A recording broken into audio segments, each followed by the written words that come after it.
최근 교회, 경계를 걷는 공동체란 책을 통해 교회와 그리스도인의 소명에 대해 질문을 던진 분입니다. 캐나다 밴쿠버 기독교 세계관대학원 서양사와 교회사를 가르치고 있는 최정원 교수님 모셨습니다. 교수님 안녕하세요. 안녕하세요. 예. 캐나다 밴쿠버 기독교 세계관대학원 뭐 이름을 많이 들어보긴 했는데요. 잘 모르시는 분들이 있을 것 같은데요. 예. 학교 소개를 좀 해주시죠. 저희 밴쿠버 기독교 세계관대학원은 캐나다 밴쿠버에 소재하고 있는 학교고요. 트리니티 웨스턴 대학교 안에서 트리니티 웨스턴 대학교의 문학 석사 과정을 개설해서 운영하고 있는 학교입니다. 저희는 기본적으로 기독교에 대해서 얘기할 때 모든 것이 신학으로 환원되는 것, 신학만이 기독교에 대해서 모든 목소리를 독점하는 것이 아니라 우리가 이제 이른바 그런 표현을 하지 않습니까? 모든 지식은 하나님의 지식이다. 그렇다면 그리스도인의 자의식으로 내가 뭐 인문학자이건 뭐 공학자이건 혹은 뭐 의학자이건 다양한 자신의 학제 속에서 그리스도인의 자의식으로 어떤 세계를 읽어내고 그리스도인의 가치를 드러내고자 하는 이런 포괄적인 뭐 기독교 인문학 뭐 이렇게 표현할 수도 있을 것 같은데요. 다양한 학문을 그런 기독교적 관점에서 연구하고 읽어내려는 그런 학교입니다. 그것을 저는 역사, 서양사와 교회사를 주로 가르치고 있습니다. 역사와 서양사, 예. 교회사까지 가르치고 계세요. 예. 이 밴쿠버 기독교 세계관대학원에는 그 어떤 학과들이 있어요? 저희가 이제 하나의 그 학과입니다. 그러니까 그 학과에서 교수진이 예. 뭐 거기에 거주하시는 교수진은 뭐 구약을 공부하신 분 있고요. 상담을 공부하신 분 있고요. 교육을 담당하시는 분이 있고 저처럼 역사를 담당하는 분이 있고요.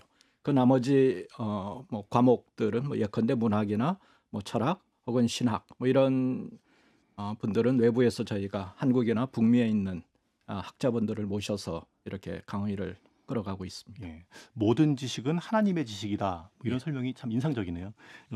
이번에 책을 쓰셨어요. 교회 경계를 걷는 공동체 이런 제목의 책인데 어떤 배경에서 이런 제목의 책을 내셨나요? 예. 아까 소개하셨듯이 코로나 이전과 이후에 한국 교회가 부딪히고 있는 여러 도전들이 적지 않게 있지 않습니까? 그렇죠. 교회 그렇기 때문에 많은 목회자들이나 어떤 성도분들은 교회를 보호하고 지켜내고 그 지켜낸다라는 건 이제 그 안에 있는 사람들을 의미하기도 하겠죠.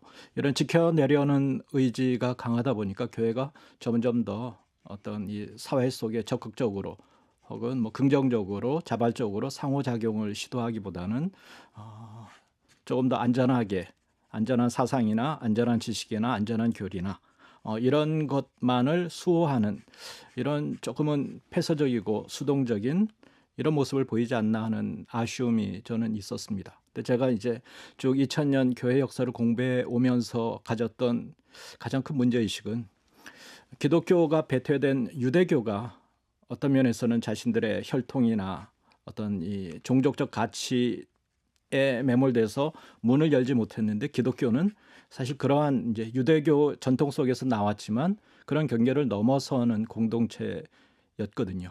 우리가 뭐 사도 바울의 표현에도 나오지만 헬라인이나 야만인이나 혹은 유대인이나 이방인이나 종이나 자유민이나 남자나 여자나 다 그리스도 안에서 차별이 없다. 이건 이제 경계를 벗어버린 거죠. 이렇게 기독교가 어떤 인종이나 문화의 경계를 넘어섰을 때 유대교가 가졌던 폐쇄성 이걸 넘고 세계적인 종교가 될 수 있었다고 저는 읽어내고 있습니다. 이런 면에서 원래 교회는 굉장히 경계를 확장시켜 가는데 앞장섰던 종교였던 거죠.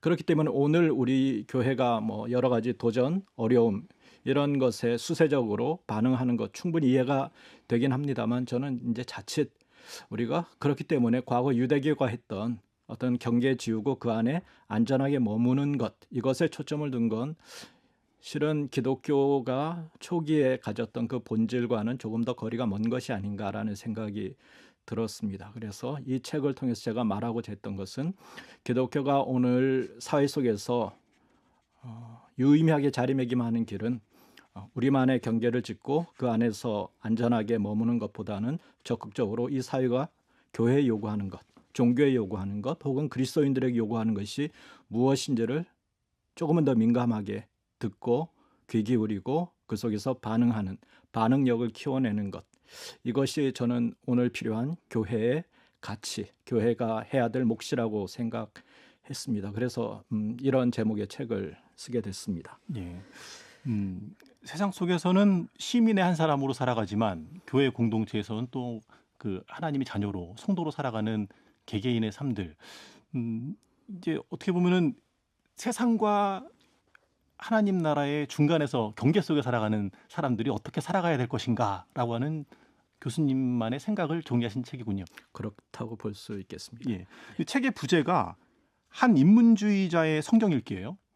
그리고 또 책 끝부분의 에필로그에서는 교회 근본주의자, 교회 근본주의자의 꿈이라고 하는 제목으로 책을 마무리하셨는데, 근본주의자라고 하면 이제 사실 교회 안에서 좀 부정적 이미지가 강하잖아요. 근본주의자라는 말 속에. 왜 교회 근본주의자라는 말을 쓰셨어요? 예. 사실 인문주의자와 근본주의자 이 두 가지 예. 이제 주의자라는 표현이 동시에 들어가 있는 셈인데요. 처음과 마지막에 뭐 굉장히 모순되는 것이기도 하겠습니다.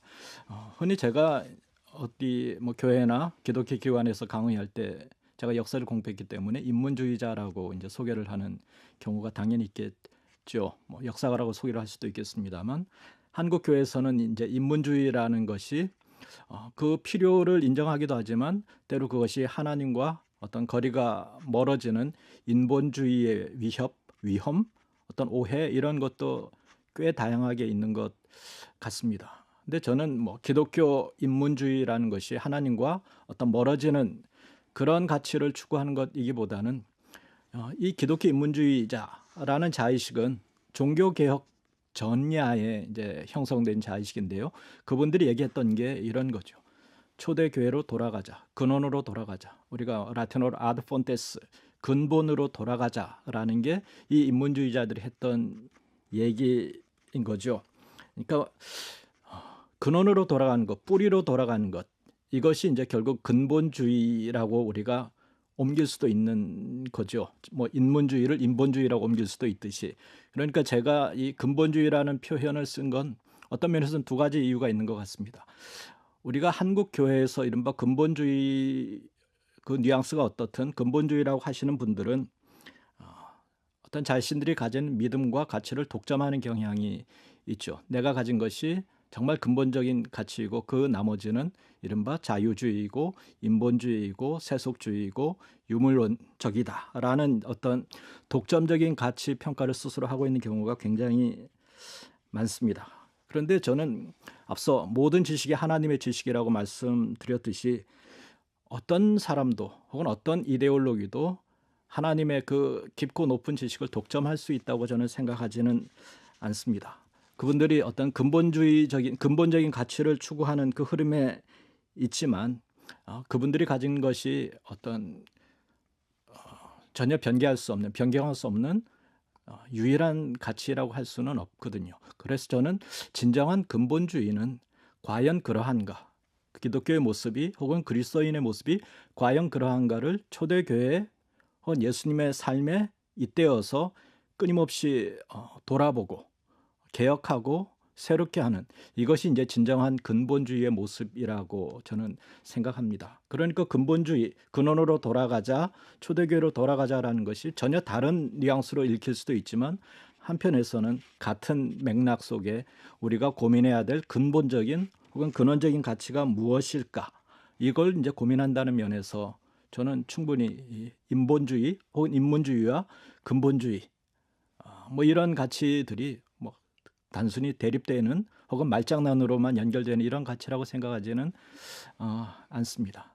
이건 이제 제 개인적인 사람들로 받는 오해에 대한 답도 있는 거죠. 네. 제가 이제 인문주의자입니다 하면 일단은 무슨 얘기를 하지 좀 색안경을 끼고 보는 분들이 적지 않아 있거든요. 근데 제 얘기는 결코 어떤 교회에 대한 어떤 일방적인 비판이나 비난 이런 걸 넘은 과연 교회가 함께 고민하고 가야 될 지점이 무엇인가를 제 공부 속에서 들여다보는 면에서 저희 어떤 신앙 고백, 어떤 교회에 대한 사랑의 표현으로 이제 근본주의라는 표현을 제가 쓴 거죠.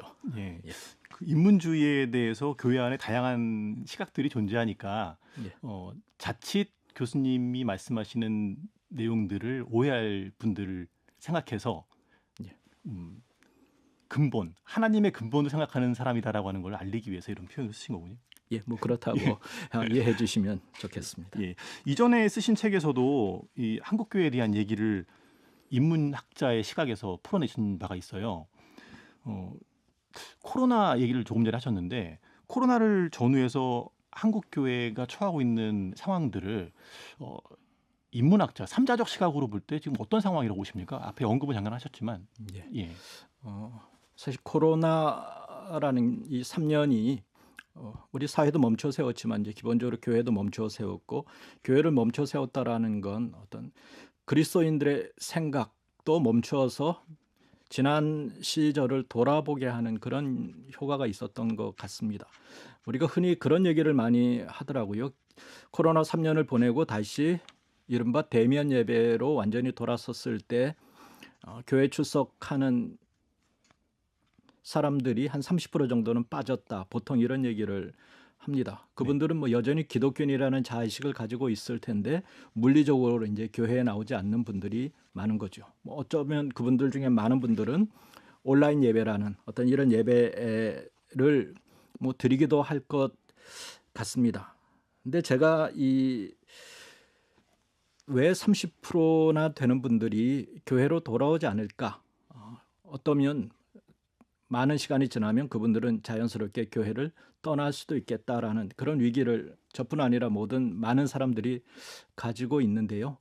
저는 이 코로나가 한국 교회에 던진 가장 무거운 숙제 혹은 충격이 사람들이 관성적으로 생각하던 신앙을 멈춰서 떨어져서 생각해 보면서 과연 그러한가 의문을 갖게 하는 이 의문이라는 것이 긍정적인 역할도 하고 부정적인 역할도 네, 하겠죠.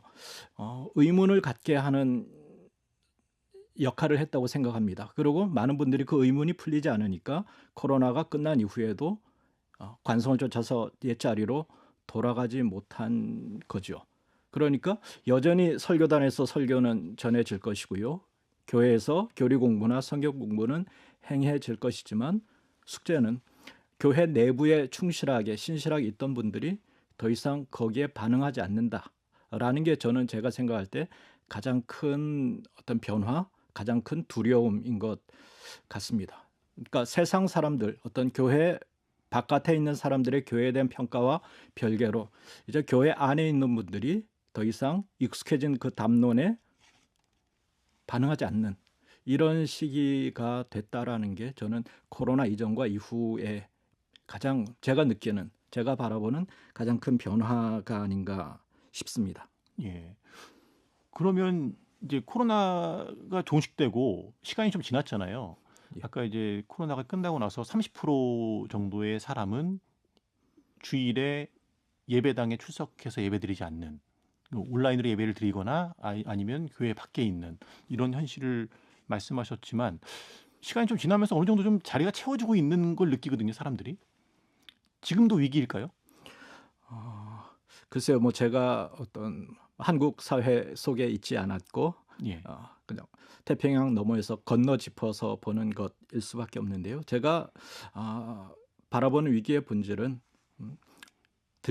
어떤 선포되지만 잘 들리지 않는 이런 양방향의 소통이 이루어지지 않는 현상. 이게 많은 분들이 제가 한국에 와서 만나는 많은 분들이 이제 얘기하는 것이거든요. 예컨대 이제 전형적으로 어떤 권위 있는 목소리에 사람들이 전처럼 반응하지 않는 것, 이런 모습이 지금 확대되고 있는 것이죠.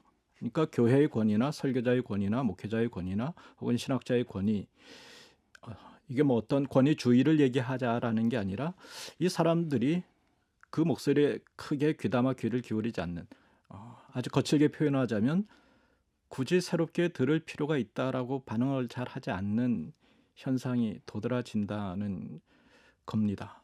이게 이제 제가 느끼는 위기이고요. 그러다 보니까 실제로 들을만하다라고 느끼는 교회는 사람들이 뭐 코로나 시기에도 엄청나게 몰려갔고요. 네.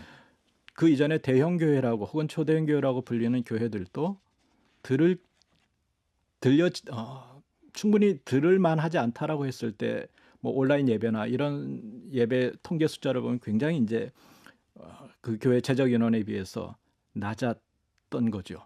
이렇게 선택적으로 사람들이 듣고 하면서 어떤 이 종래 전통적인 종교에 대해서 가졌던 개신교에 대해서 가졌던 시각이 많이 바뀌는 게 아닌가 이런 생각을 합니다. 뭐 말이 좀 번질 수 있겠습니다만 개신교는 이른바 말씀의 종교라고 표현하잖아요. 가톨릭에서 미사의 큰 부분을 차지하는 건 성례전이죠. 근데 개신교는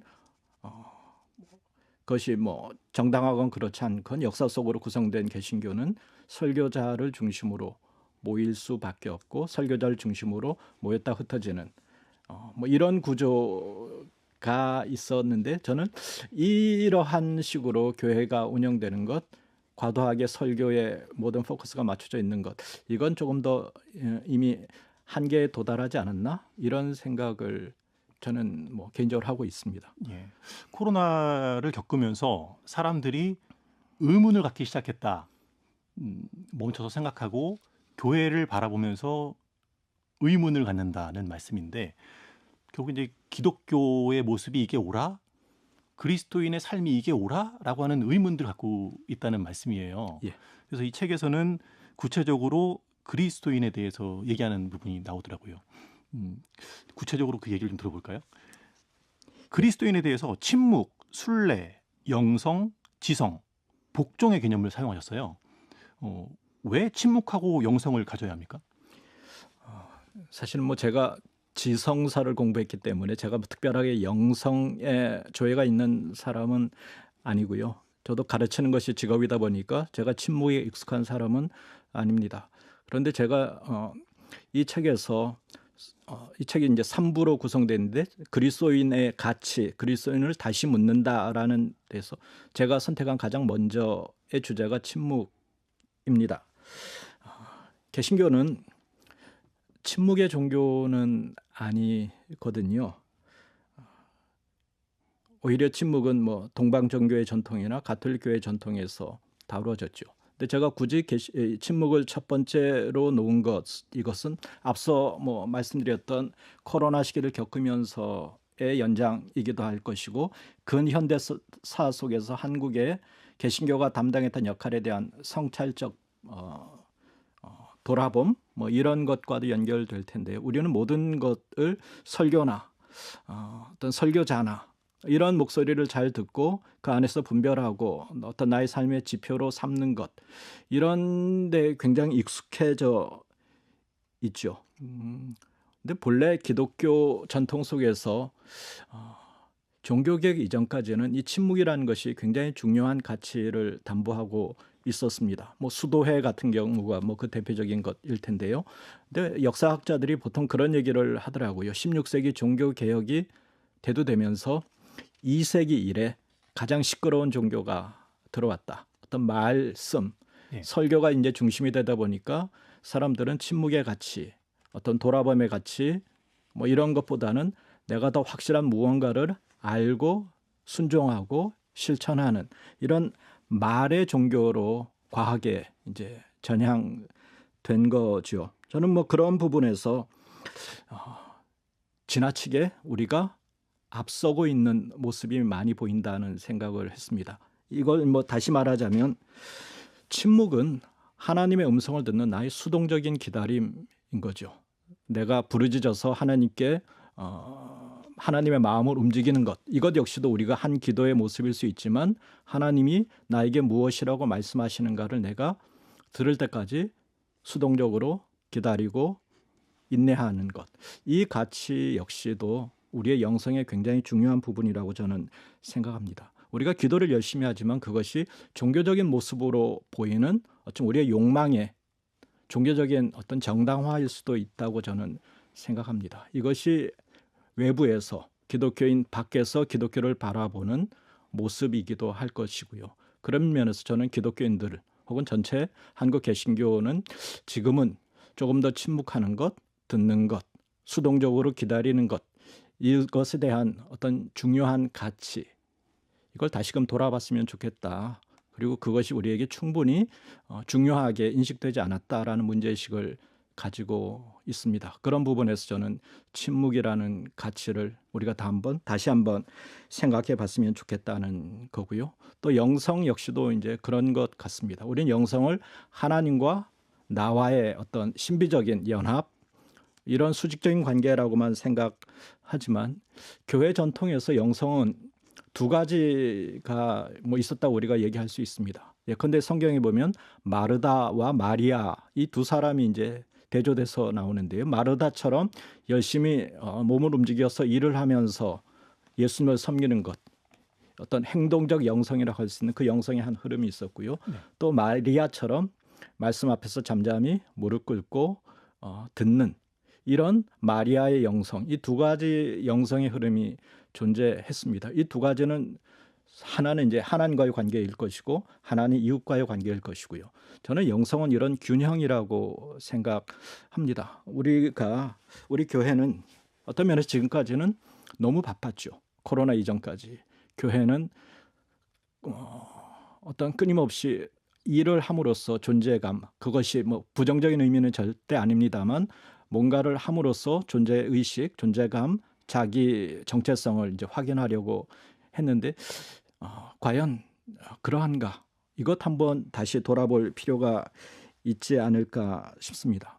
저는 뭐 이런 생각을 뭐 우스갯소리 같습니다만 했습니다. 개신교는 오직 믿음으로 구원을 얻는 종교라고 사람들이 얘기를 하고 신앙 고백을 하지 않습니까? 그런데 코로나 시기에 보면 개신교만큼 행위로 구원을 얻고자 했던 종교는 없었다고 평가할 수도 있죠. 냉정하게 바라보자면 이른바 대면 예배가 멈추었을 때 사람들은 가톨릭이나 불교나 어떤 다른 종파보다 훨씬 더 그런 멈춤에 크게 반발했다라는 건 우리가 어떤 주일에 교회를 11시 대예배 자리에 앉는 것, 이것이 나의 신앙의 지표로 이제 자리 잡았다라는 거죠. 그걸 하지 못하니까 뭔가가 이제 잘못됐다고 느낀 것인 거죠. 이런 부분에서 우리의 영성의 대부분은 실제로 무언가를 함으로써 어떤 몸을 움직임으로써 확인하고자 했던 것인데 저는 그런 부분에서 지금은 교회가 그런 일로 자기를 확인받고자 하는 그런 노력보다는 조금은 더 다르게 세상 속에서 잠잠하게 이거 뭐 침묵과도 연결되는 얘기일 것 같습니다. 그런 가치를 좀 더 생각해 봤으면 좋겠다는 생각이 있었습니다. 혹자들은 이런 목차를 보고 가톨릭적인 것 아니냐라고 이제 오해할 수도 있겠습니다만 저는 이것이 어떤 특정한 교파나 지향이 독점할 수 있는 가치는 아니라고 생각하고요. 충분히 우리가 더 고민하고 받아들여서 깊고 풍성하게 개신교를 만들 수 있는 중요한 요소라고 개인적으로는 생각합니다. 예. 한국 교회가 복음 전도에 대한 열정이 뜨겁고 또 사회를 선도해야 한다. 이런 어떤 이 사명감을 가지고 열심히 목소리도 내고 이런저런 활동들을 해왔는데 돌이켜 보니 하나님의 뜻을 차분하게 구하는 그 노력이 부족했다. 이런 지적이시네요. 예, 뭐 돌아보니 그런 부분이 아쉬움이 있었다. 그렇기 때문에 좀 더 다른 시각에서 우리를 돌아보고 접근해 보자. 이런 제안인 거죠. 예. 그런데 이 침묵에 대한 부분을 쓰신 곳에 읽다 보니까 교회가 한국 교회가 침묵하지 말아야 할 곳에서는 침묵하고 반대로 또 너무 또 침묵하지 않고 적극적으로 목소리를 내는 그런 모습이 아쉽다는 또 표현들이 좀 있더라고요. 교회가 침묵하지 말아야 할 시간들도 있는 겁니까? 그렇죠. 뭐 교회가 침묵하지 말아야 될 때 침묵했다라는 것은 실제로 어떤 우리가 마주하는 사회적인 이슈나 이런 부분에서 교회가 교회에 기대하는 사회적 목소리가 있을 텐데 그런 부분에서 교회가 기대에 부응하지 않았던 이런 부분들이 있죠. 선택적 침묵과 선택적 발화 뭐 이렇게 표현할 수 있을 텐데요.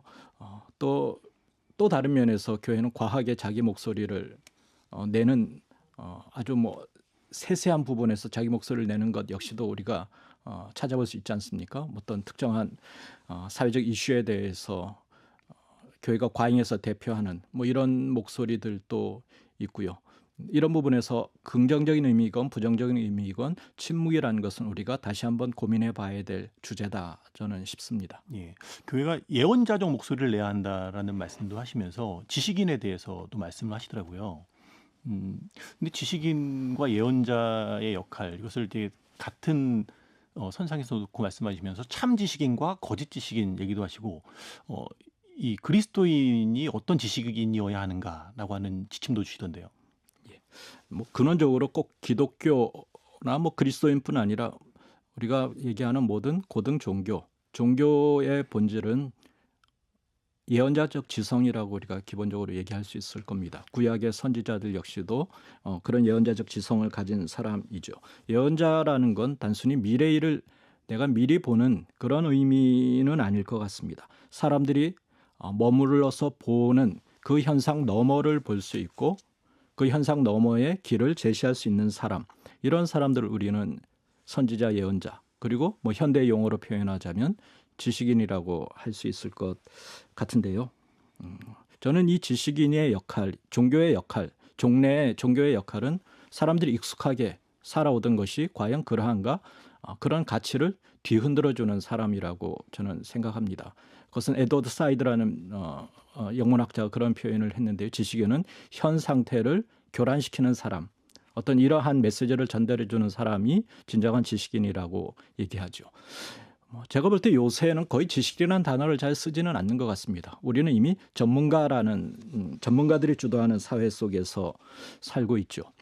저는 예전에는 한국 교회에 어떤 지사적인 목회자, 신학자 이런 분들의 목소리가 단순히 교회라는 바운더리뿐 아니라 교회 넘어서에도 들리고 사람들이 많이 귀를 기울였던 것 같습니다. 그런데 지금 제가 느끼는 가장 큰 아쉬움은 교회가 교회 안의 구조를 잘 지탱하고 유지시키고 혹은 성장시키기 위한 지나치게 전문화된 구조로 가다 보니까 교회가 그 너머에 어떤 목소리를 낼 만한 이런 역할을 잘 하지 못하는 그런 아쉬움이 제 개인적으로는 있습니다.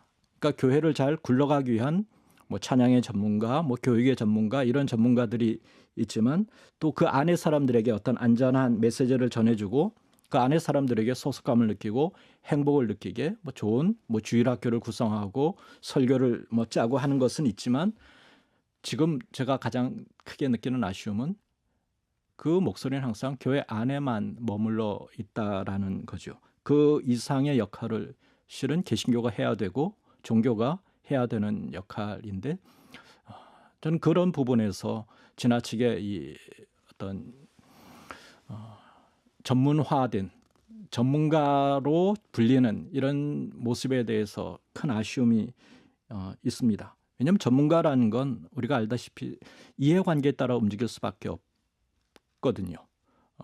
그런데 뭐 제가 책에서 언급했던 아마추어 지식인은 아마추어는 내가 돈과 무관하게 내가 순수한 사랑과 애정과 염려 때문에 어떤 이해관계에 무관하게 말을 할 수 있는 이런 사람이 이제 아마추어 지식인이라고 할 수 있을 텐데요. 저는 개신교의 목소리가 어떤 이 목회자의 목소리가 단순히 교회 이해관계, 우리에게 도움이 되느냐 안 되느냐 그런 걸 떠나서 이 사회 속에서 과연 종교가 담보할 가치가 무엇이냐를 조금 더 담대하게 얘기를 할 수 있어야 된다고 생각합니다. 그런 부분에서 아마추어라는 것, 이것이 단순히 비전문적이다라는 것 넘어서 순수하게 어떤 이해관계 없이 내가 목소리를 낼 수 있는 사람이라는 면에서 저는 지금 아마추어 지식인이 전문가로 점철돼 있는 이런 한국 교회에서 더 필요하지 않나 싶습니다. 조금은 날것인 목소리들을 많이 들려주는 기회가 있었으면 좋겠다. 뭐 이런 생각인 거죠. 예. 책의 세 개의 큰 단원 가운데 이제 그리스도인에 대해서 이제 이야기를 들어갔고요. 교회 공동체에 대해서 언급하신 부분을 좀 들어볼게요. 교회가 평등과 연대, 구원과 순결의 공동체가 돼야 된다. 뭐 이런 주장에는 누구나 동의할 것 같아요. 그런데 어떤 면에서 한국 교회가 이런 모습에 이르지 못하고 있다고 보십니까? 모든 사람이 교회가 평등한 공동체를 지향해야 된다라는 것에 동의하는 것 같지는 않습니다. 실제로. 그렇게 안 보세요? 왜냐하면 교회만큼 이런 위계, 질서 이것이 잘 유지되는 집단도 없죠. 저는 교회 역사를 공부하다 보니까 특별히 개신교회, 가톨릭 교회도 뭐 마찬가지입니다만 개신교회는 가장 효율을 기반으로 형성된 종파라고 할 수 있습니다. 그래서 저는 뭐 흔히 이런 표현을 하는데요. 개신교는 근대 종교다. 근대성이라는 건 사람들이 이른바 제레미 벤담의 표현대로 최대 다수의 최대 행복을 얻기 위한 최소의 투입으로 최대의 어떤 효익을 내기 위한 가장 효과적인 방식이 무엇인지를 고민하는 이게 이제 근대성이라고 아주 폭넓게 우리가 얘기할 수 있을 텐데요. 개신교는 그러한 근대성의 기반 위에서 생겨났다고 저는 이해하고 있습니다. 이건 뭐 다시 말하자면 가장 사람들을 효과적으로 교육할 수 있는 학교라는 공간, 그리고 어떤 사람들을 동원해서 선교사로 파송하는 이런 군대와 같은 이런 공간, 그리고 사람들을 치유하는 병원 같은 공간, 이런 군대나 병원과 학교, 이것이 이제 근대성을 나타내는 지표라고 보통 학자들은 얘기합니다. 이것이 근대의 발명이라고 얘기하죠. 이 모든 요소를 한꺼번에 가지고 있는 게 사실은 교회거든요. 담임 목사님을 중심으로 부목회자들, 어떤 이 사역자들과 그 밑에 어떤 교회 중직들과 그것을 떠받치고 있는 뭐 집사님들 그룹, 이런 그룹이 가장 효과적으로 교회를 성장시키고 또 선교사를 파송하고 이렇게 하는데 일사불란하게 움직인 것이었죠. 그런 부분에서 근대 세계 속의 교회는 아주 잘 안착했고 유의미한 역할을 했다고 생각합니다. 그 결과로 우리는 한국의 뭐 초대형 교회나 이런 교회들이 이 근대성의 형성기에 발맞춰서 이제 생겨난 걸 우리가 보는 거죠. 그런데 우리가 이제 동시에 바라보는 건 우리는 이미 그런 근대성이 가지고 있던 한계를 이 사회는 경험했지 않습니까? 그래서 뭐 국가 같은 경우도 지나치게 중앙 집권적인 국가에서 이제는 분권화된 사회를 추구하죠. 기업과 같은 경우도 마찬가지일 겁니다. 어떤 효율이나 어떤 이런 것을 지나치게 강조하다 보면 전체주의적인 가치, 사고에 머물 수밖에 없거든요. 그러니까 교회는 어떤 미션을 중심으로 움직이다 보니까 네. 그 속에서 어떤 다양성이나 각각의 개성이나 어떤 이런 것을 얘기하거나 평등의 가치, 포용의 가치를 얘기하는데 익숙하지 않았던 거죠. 그래서 저는 지금 가지고 있는 교회 구조 속에서는 이 교회가 세상에 내가 무엇을 해주고 세상에 내가 무엇을 하려는 시도는 계속하지만 세상이 교회에 요구하는 것이 무엇이고 우리가 바뀔 것은 무엇이고 우리가 고민할 것은 무엇인지 받아들이는 데는 굉장히 어려운 구조다라고 생각합니다. 이미 우리는 익숙하던 혹은 원하던 원치 않던 다원화된 사회 속에서 살고 있는데 교회는 그런 다원화된 사회의 목소리를 전혀 고민할 사실 준비가 되어 있지 않거든요. 그러니까 평등을 얘기하는 것 같지만 혹은 연대를 얘기하지만 교회는 그 구조에서 그거 가능하지 않다고 저는 생각합니다. 예. 교회 안에 있는 뜨거움, 이 전도에 대한 뜨거운 열정, 사역에 대한 뜨거운 열정, 이를 중심으로 하는 생각들이 교회 안에 평등과 연대의 정신을 갈수록 이렇게 희석시키는 그런 결과를 가져오고 있군요. 그렇죠. 교회라는 건 어떤 미션을 중심으로 뭉치는 저는 그걸 뭐 제가 다른 부분에서 영향력의 덫이라고 표현을 했기도 했는데요. 교회 존재 의미는 무언가 일을 하는 것, 어떤 성취하는 것, 뭐 성도의 배가이건 선교사를 뭐 몇 명을 파송하는 것이건 이런 걸 통해서 교회가 존재감을 끊임없이 확인해 왔던 익숙한 관성이 있기 때문에 꼭 교회가 일을 하는 것을 통해서 정체성을 가지는 것이 아닐 수도 있다라는 이거에 대해서는 한 번도 생각을 해보지 않은 것 같습니다. 예. 교회 공동체의 가치와 일과 균형을 이루는 노력이 좀 필요하겠군요. 예. 또 하나요. 개인의 구원을 넘어서 공동체 구원을 이루어야 한다는 말씀을 하시더라고요. 이 공동체 구원이 개념이 뭡니까? 이게? 예. 굉장히 딱 그렇게만 떼어서 질문하시니까 제가 예. 좀 이상한 얘기를 하는 것처럼 느끼실 수도 있겠습니다만 이런 거죠. 우리가 구약에 보면 하나님이 이스라엘 백성들을 뭐 심판하실 때 혹은 이방인을 심판하실 때 보면 개인에 대한 심판도 있지만 민족 전체에 대한 심판이나 네. 민족에 대한 구원, 어떤 이 구원이나 심판은 공동체에게 내려지는 것이기도 했다는 거죠. 저는 기본적으로 우리의 신앙은 하나님과 나와의 개인적인 관계성 속에서 이루어지는 개인적인 것이라는 걸 뭐 전혀 부정하지 않습니다. 그러나 이것을 지나치게 우리가 강조하다 보니까 구원이라는 걸 지나치게 개인의 문제로 환원해 버리는 거죠.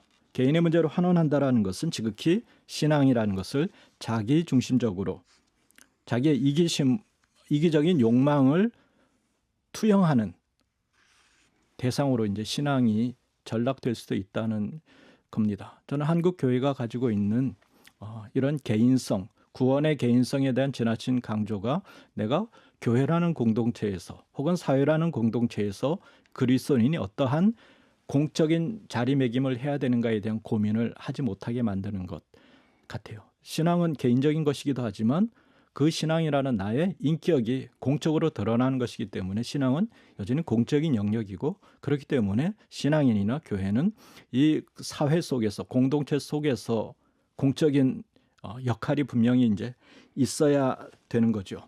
공적인 것, 공동체의 구원이라는 건 저는 그렇게 생각합니다.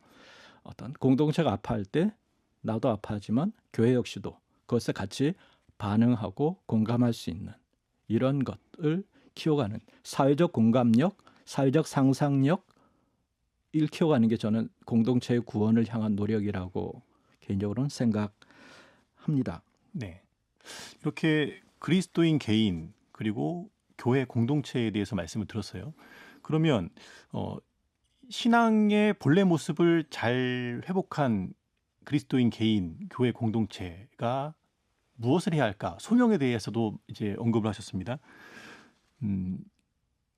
교회와 그리스도인이 능력주의와 욕망을 이겨서야 한다. 이렇게 말씀하셨어요. 이제 베데스다 연못을 비유로 말씀하셨는데 이거 어떤 의미입니까?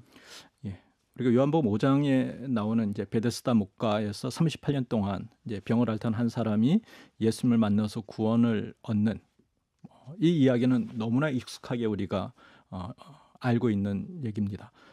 누구든지 물이 움직일 때 가장 먼저 못에 들어가는 사람이 구원 얻게 되는 것이지 않습니까? 네. 근데 예수님이 이 베데스다 목가에 오셔서 38년 된 병자라고 하면 거기서 가장 오래된 병자를 혹은 가장 나을 희망이 없는 뭐 이런 사람을 나타내는 것이라고 할 수도 있을 텐데요. 예수님은 그 사람에게 네가 물가에 못에 가장 먼저 들어가기를 원하느냐 이렇게 묻지 않으셨거든요. 만약에 예수님이 그 병자를 가장 먼저 못에 들어가게 해서 구원을 얻게 하셨다라면 이런 문제가 생기는 거죠. 베데스다 목가는 실은 가장 먼저 못에 들어간 한 사람만 구원을 얻는 희망의 공간이긴 동시에 그 나머지 사람들에게는 절망의 공간인 거죠. 만약 교회가 그러한 식의 어떤 가장 먼저 못에 들어가는 것을 강조하고 가르치는 공간으로서 교회를 얘기한다면 전 이건 능력주의를 부추기는 곳이 이제 교회 공간이 돼버리는 거죠. 그래서 교회는 경쟁을 정당화하고 그 사람들의 욕망을 정당화하는 이런 공간으로 저는 격화될 수밖에 없다고 생각합니다. 그리고 많은 부분 한국 교회는 하나님의 축복이라는 이름으로 혹은 어떤 이런 것을 지나치게 정당화해 오지 않았나라는 아쉬움이 있습니다. 그런 부분에서는 예수님은 그런 나의 어떤 승리를 위한 도구로 전락해버리는 것이 된 거죠. 이건 복음의 가르침일 리가 없다. 저는 그렇게 생각하고요. 세상은 어떤 만인이 만인에 대해서 싸우는 공간이지만 예수님은 그와는 다른 가치, 베데스다 목가가 요구하는 기준과는 다른 가치가 있다라는 걸 보여주고 말씀해주고 싶어서 저는 내가 낫고자 하느냐 물으셨다고 생각하고 베데스다 연못에 들어가는 방식이 아닌 다른 방식으로 구원을 해 주셨다고 생각합니다. 우리가 너무 익숙하게 예수 믿고 성공하고 예수 믿고 좋은 대학 가고 예수 믿고 뭐 돈도 잘 벌고 이것도 필요하지만 그렇게 어떤 종교라는 것을 환원시켜 버릴 때 종교가 추구하는 어떤 타자에 대한 감수성은 전혀 그 속에서 공명될 수 없는 것이죠. 네. 음, 교회와 그리스도인의 소명에 대해서 언급하시면서 환대라는 주제도 담았습니다. 어, 한국 교회가 환대라고 하면 좀 아프게 여겨야 될 부분인 것 같기도 해요. 곁에 곁을 지키는 것 이런 부제도 담으셨는데 한국 교회가 어떤 모습을 실천해야 한다고 보십니까? 제가 이제 한국 교회라는 맥락에서 환대를 하면 가장 먼저 들어오는 이미지는 아주 잘 차려입은 분들이 교회 앞에 주일 예배 현관 앞에서 이제 새로 오신 초심자들, 방문자들을 잘 영접하는 것, 그리고 그들을 안내하는 뭐 이런 이미지가 떠오릅니다. 그런데 예수님은 그런 표현을 하셨잖아요. 세리의 사랑의 한계, 자기의 어떤 사랑할 만한 사람들을 사랑하는 것, 이것은 세리의 사랑이라고, 세리도 그런 사랑을 한다고 말씀하셨죠. 저는 기본적으로 고등 종교라고 한다면 고등 종교가 추구하는 환대는 내게 익숙하지 않은, 내게 불편한 사람, 그런 사람들에 대한 고민, 이것이 이제 이 환대에 기본적으로 담겨 있어야 된다고 생각합니다. 근데 우리 한국 교회는 내가 환대할 수 있는 사람과 그렇지 못한 사람이 너무 명확하게 구별되어 있는 것 같아요. 예전 같으면 사회주의, 공산주의 어떤 특정한 이념은 교회의 어떤 적, 뭐 이렇게 충분히 그것 뭐 정당화할 수 있는 부분이 분명 있는 것 같습니다. 근데 요즘 들어서는 어떤 뭐 진화론이나 뭐 또 무슬림 이주 노동자들 혹은 뭐 성소수자, 아주 민감한 이슈이긴 합니다만 이러한 부류 혹은 사람, 집단 이런 건 우리가 어떤 환대와는 거리가 먼 배제하고 차별해도 정당하다라고 생각하는 부류는 아닌가, 이런 생각을 하는 거죠. 마치 예전에 바리새인들이 내가 여자로 태어나지 않은 것에 감사하고 뭐 이방인으로 태어나지 않은 것에 감사하고, 어떤 이러한 식의 정당화가 우리 속에 너무 익숙하게 있기 때문에 교회에서 이제 환대라는 표현을 흔히 쓰기는 합니다만 실제로 그러한 환대를 실천하는 사람들을 교회는 아주 거칠게 얘기하자면 밀어내고 있는 게 아닌가라는 생각을 저는 합니다. 그리고 그렇게 어떤 이 경계의 선에 서서 환대를 실천하는 사람들은 점점 더 외로워지는 것이고요, 밀려나는 것이고요, 고립되는 것이죠. 그래서 저는 우리가 직접적으로 어떤 그것에 대해 강력하게 얘기를 하지 못하고 동참하지 못한다 할지라도 그의 곁을 지켜주는 것을 마음으로 응원해 주는 것만으로도 우리는 충분히 이제 환대의 시작일 수 있겠다 싶습니다. 제가 한국 교회에 대해서 가장 이제 서글픈 장면은 이런 거죠. 사도 바울 되기 이전에 사울일 때 스데반을 돌로 쳐서 죽이는 것에 이른바 찬성표를 던졌다고 그랬지 않습니까? 당연하다고 생각했다는 거죠. 그는 유대인이었기 때문에, 스데반은 그 유대교의 경계를 무너뜨리는 사람이었기 때문에 그런 거죠. 스데반은 경계에 서서 있었던 사람인 거죠. 우리가 그런 모습으로 그런 태도로 환대해야 될 대상들을 혹은 곁에 선 사람들을 대우하는 것은 아닌가, 이런 생각을 저는 슬프지만 해보게 됩니다. 네. 마지막으로 생각해보고 싶은 주제가 가난입니다. 우리가 기도 생활하고 하면서 복을 구하는 기도들을 많이 하잖아요. 근데 이제 가난이 교회에 필요하다라고 말씀을 하고 계세요. 뭔가 좀 정서적으로 맞지 않는 부분이 있습니다. 교회 안에 이 교인들이 추구하는 어떤 그 삶과는. 교회가 왜 가난을 추구해야 합니까? 가난이라고 할 때 그리스도인의 가치 속에 제가 가난을 범주화시키지 않고 교회가 추구할 소명 혹은 사명의 범주에 가난이라는 걸 넣은 건 제 나름의 이제 고민이 있었던 거죠. 저는 기독교인들이 가난하게 살아야 된다라는 걸 주장하고 싶지는 않습니다. 그건 뭐 어떤 면에서 과도한 위선이 될 수도 있는 것이고요. 저는 교회 공동체가 추구해야 될 가난이라는 건 단순히 어떤 물질적인 가치를 얘기하고 싶어서 한 건 아닙니다. 예컨대 제가 여기에서 언급했던 한 가지는 기독교가 역사 속에서 가장 부유했던 시절, 가장 권력을 크게 잡았던 시절을 유럽 역사로 치면 한 13세기 정도로 칩니다. 그때는 교황이 어떤 유럽의 가장 최상위의 권력을 지니고 있었고요. 그 시점에 출발한 게 탁발 수도회라는 겁니다. 우리가 잘 아는 프란시스코 수도사가 탁발, 어떤 모든 것을 포기하는 무소유를 실천하면서 목소리를 냈거든요. 네. 전 이것이 이제 의미가 있다고 생각하는 게 이런 거. 우리가 그런 시대 배경을 염두에 두지 않으면 탁발 어떤 가난하게 사는 걸 선택했구나라고 얘기할 수 있지만 왜 프란치스코가 그 시기에 그런 극단적인 얘기를 했을까? 그것은 이제 근원적으로 교회란 곳이 어떤 곳이어야 되는지 그 시대에 비추어서 이제 성찰적으로 도전한 것이라고 할 수 있는 거죠. 왜냐하면 교회가 과연 힘을 가지고 권력을 가지고 권세를 가지고 영향력을 발휘하는 곳이어야 되는가라는, 우린 너무나 익숙하게 교회는 그렇다고 생각하지만 그렇지 않을 수 있거든요. 뭐 예를 들자면 이런 거죠. 예전에 한국 교회에서 고지론, 혹시 들어보셨는지 모르겠습니다만 기독교인들은 사회 각곳에 고지에 들어가서 선한 영향력을 발휘해야 된다라는 네. 어떤 목소리들이 많았습니다. 그러니까 출세도 해야 되고 출세에 따르는 부나 명예나 이런 것이 자연스럽게 따라오기도 했겠죠. 전 이것을 앞에 말씀드린 교회가 빠질 수 있는 영향력의 덫이라고 생각합니다.